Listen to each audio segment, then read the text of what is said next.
Assalamualaikum warahmatullahi wabarakatuh, sahabat pelatihan yang berbahagia. Hari ini saya ingin menyampaikan materi terkait apa yang kita sebut dengan moderasi beragama dan pembangunan nasional. Sebuah tema yang sangat penting karena ini menjadi satu alasannya khusus moderasi beragama, ya. Kalau kita bicara moderasi beragama, ini menjadi isu yang sangat besar, terutama dalam konteks pembangunan nasional yang sudah masuk IMN tahun 2020 tahun 2024. Ada dua yang saya kira perlu kita berikan penekanan. Pertama, kata moderasi. Ini kata moderasi ini, ya, sekali kata moderasi ini harus difahami bagaimana cara beragama yang moderat. Nah, mengapa ini penting disampaikan? Karena ada kecenderungan beragama di satu sisi, ada gejala orang beragama itu justru belakangan, ya, sekali lagi belakangan, ada kecenderungan yang menggunakan pendekatan-pendekatan yang terlalu ekstrim di satu sisi, ya. Ada juga yang cenderungnya terlalu yang kita sebut dengan lebih tekstualis. Jadi tekstualis itu juga sesuatu yang ada persoalan tersendiri, tapi terlalu ekstrim juga hal yang lain. Karenanya kemudian yang kita sasar dalam konteks tema ini adalah beragamanya. Beragama berarti lebih kepada pelaku umat. Saya harus menegaskan ini karena kalau agama sendiri sesungguhnya secara konseptual sudah pasti moderat, sudah pasti wasatiyah, sudah mengajarkan normativitas yang moderat, yang inklusif. Tapi problemnya kemudian bicara tentang beragamanya, ada orangnya atau isim fa'ilnya, ya. Nah, yang kedua di sini kalau kita lihat dari judul kita ini ada persoalan terkait dengan pembangunan nasional. Nah, kita tentu saja sangat paham dengan dua kata kunci pembangunan nasional ini. Pembangunan nasional yang sudah diusung berlangsung lama, sejak mulai Orde Lama, Orde Baru, seterusnya sampai sekarang reformasi, pasti mensyaratkan dua hal. Yakni satu adalah menyangkut tentang bagaimana kenyamanan, keharmonian umat, dan yang kedua ujungnya nanti bisa melahirkan kemakmuran. Tidak mungkin pembangunan nasional berjalan dengan baik kalau terjadi disharmoni antar umat beragama. Nah, makanya kemudian dalam konteks dua tema ini, moderasi beragama akan sangat berkontribusi bagi pembangunan nasional. Sahabat pelatihan yang saya hormati, saya ingin masuk pada tema berikutnya, ya, terkait dengan apa yang kita sebut dengan indikator, ya. Ada indikator, ada 4 indikator, ya, 4 indikator yang menjadi konsep moderasi beragama. Nah, 4 itu adalah satu konsep ini, apa yang kita sebut dengan anti kekerasan, ya. Jadi saya harus menyebut ini penting sekali. Sekali lagi belakangan ini ada kecenderungan orang yang meyakini pemahaman keagamanya cenderung truth claim, kebenaran tunggal, dan yang lebih berbahaya kemudian memaksa kebenaran tunggal itu dengan cara-cara kemudian kekerasan. Kekerasan itu dipahami bisa macam-macam. Bisa kekerasan fisik, bisa kekerasan non fisik. Kalau kekerasan yang pertama pasti mudah mudah dilihat. Tapi yang tidak kalah berbahaya juga kekerasan non fisik, misalnya ujaran kebencian, kemudian cenderung membuat berita-berita yang sifatnya prasangka, kemudian penghinaan, bullying, dan macam-macam. Ini yang kemudian dalam konteks moderasi beragama juga satu hal yang harus menjadi komitmen kita, menjadi musuh bersama yang harus kita tentang.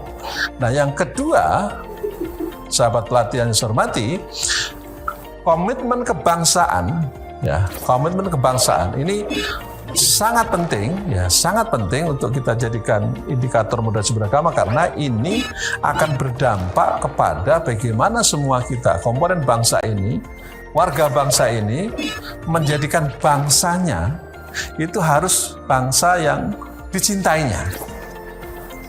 Jangan sampai ada kecenderungan orang hidup di negara yang kita cintai ini, lahir di negara yang kita cintai, bahkan mungkin akan meninggal di negaranya sendiri, tapi kemudian justru dia melecehkan bangsanya sendiri, ya. Menghina bangsanya sendiri. membanding-banding dengan bangsa lain. Itu seringkali yang sering saya komentari, rumput tetangga lebih hijau daripada rumput kita. Padahal tetangga belum tentu punya rumput ya. Ini saya kira penting. Atau membanding-bandingkan. Ya jangan dibanding-bandingkan. Kita lahir di negara kita yang kita cintai, komitmen kebangsaan harus menjadi satu hal yang kita kedepankan. Yang dalam bahasa agama kita sering sebut dengan hubbul watan minal iman ya. Kalau orang barat sampai pada satu kesimpulan orang mereka antri ini kan bagaimana semua kita membangun komitmen kebangsaan, dan para sobat pelatihan yang hormati seharusnya ini sejak awal ditanamkan ya. Kalau kita guru ya di lingkungan pendidikan. Kita masih ingat dulu kalau tahun 80-an, para guru kita itu sejak awal sudah menanamkan nilai kebangsaan melalui lagu-lagu tanah air ya, lagu-lagu cinta tanah air, lagu-lagu wajib. Nah, ini saya kira perlu kita bangkitkan lagi, karena memang membangun komitmen kebangsaan harus dirintis sejak usia kita masih di bangku TK, Rodotul Atfal, Bustanul Atfal, dan seterusnya, sampai kemudian pada usia dewasa sangat terbiasa. Sahabat pelatihan, yang tidak kalah pentingnya kemudian orang yang punya komitmen kebangsaan akan melahirkan sikap ini, toleran. Nah, toleransi, mengapa kita perlu ini menjadi concern kita bersama? Negara kita ini jelas kita sudah tahu plural dalam banyak hal. Keberagamaannya luar biasa kaya. Ada sekian agama, minimal ada 5 agama ya yang berada di negara kita dan diakui secara regulasi. Bayangkan kalau kemudian terjadi satu sama lainnya tidak saling toleransi. Maka komitmen kebangsaan satu sisi, tapi sisi yang lain ya, toleransi adalah hal yang juga mutlak diperlukan dalam konteks membangun moderasi beragama. Hidup bisa toleran kalau dimulai dengan, dalam bahasa yang sering saya ungkapkan, membangun apa yang kita sebut dengan saling mengenal, ta'aruf. Dari ta'aruf, insya Allah munculkan toleransi, tasamuh, dari tasamuh insya Allah melahirkan saling mencintai. Min ta'aruf ila tasamuh, min tasamuh ila tahabbu, kira-kira seperti itu. Dan yang terakhir, ini yang terakhir saya kira poin penting yang tidak kalah pentingnya dalam konsep membangun indikator moderasi beragama adalah kita harus ramah terhadap budaya lokal. Mengapa? Karena Indonesia kaya dengan budaya, suku, adat, dan budaya lokal adalah bagian dari kekayaan bangsa. Budaya lokal menjadi ciri bangsa ini yang lahir dari sekian banyak suku bahasa, sehingga budaya lokal juga satu hal yang harus kita pelihara menjadi aset bangsa. Seringkali kalau dalam Islam misalnya disebut dengan al-urf. Al-urf.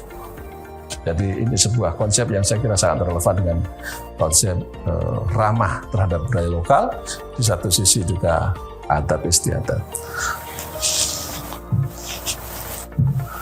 Saya ingin masuk pada tema berikutnya ya, yang ini juga penting.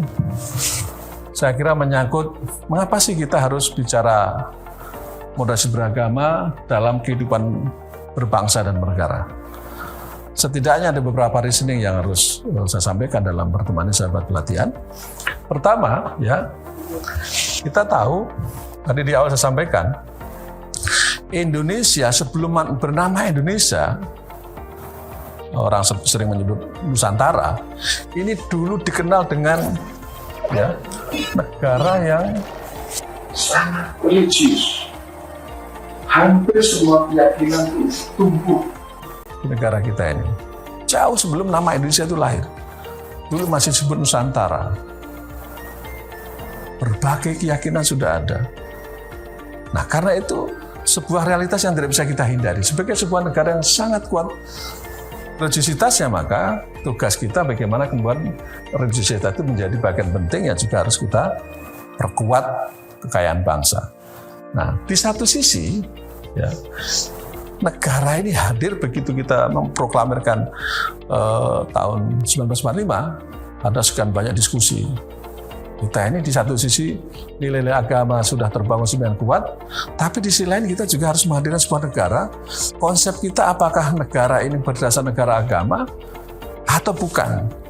muncullah beberapa pandangan yang kemudian diskusinya sangat halus, diskus pada tahun itu. Satu sisi ada yang menghendaki negara agama, sisi lain negara sosialis, sisi lain negara komunis. Dan sampai pada satu kesimpulan, para founding fathers kita, berarti pendiri bangsa ini bersepakat, negara kita bukan negara agama. Tapi jangan lupa, negara kita juga bukan negara sekuler yang menegasikan agama. Negara kita negara apa? Negara yang menghargai agama di satu sisi, di sisi lain kita juga melindungi pemeluk agama. Lalu menggunakan bahasa titik temu yang belakangan oleh para founding fathers disebut dengan Pancasila. Pancasila, five principle. Inilah yang kemudian menjadi kalimatus sawa, titik temu dari sekian kepentingan warga bangsa. Semua agama terakomodir di situ, maka kemudian Pancasila, sila pertama Pancasila ketuhanan yang Maha Esa, semua agama terakomodasi di situ. Nilai kemanusiaan terakomodir di situ, nilai keadilan terakomodasi di situ, permusyawaratan terakomodir di situ. Nah, 5 prinsip dasar, 5 principle ini yang kemudian harus kita jaga sampai hari ini. Dan yang terakhir saya kira, saya ingin berikan catatan yang sangat penting ya menurut saya.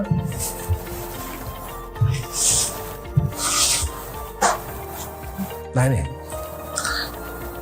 ini yang kemudian menjadi konsep yang harus kita jaga sebagai final decision sebagai warga bangsa. Saya sering menyebutnya dengan istilah PBNO ya. Ini sebuah istilah yang untuk akronim saja ya, kepentingan akronim. P ini sangat identik dengan tadi yang di penjelasan saya semula dengan 5 principle ini. Kita arahkan ke sini. Kemudian B itu akan lebih relevan dengan Bhinneka Tunggal Ika. Jadi pendiri bangsa juga sudah sangat sadar dengan keberagaman suku, agama, bangsa. Mereka menjadikan ini aset bangsa. Apa kesimpulannya? United in diversity. Kita boleh bermacam keberagaman, agama, suku, bangsa, tapi satu, berbhinneka Tunggal Ika, dan kemudian dilambangkan dengan Garuda Pancasila. Kemudian N ini lebih dekat dengan NKRI ya, Negara Kesatuan Republik Indonesia. Nah, sampai ini menjadi pilar kita yang ketiga, dan terakhir adalah Undang-Undang Dasar 1945.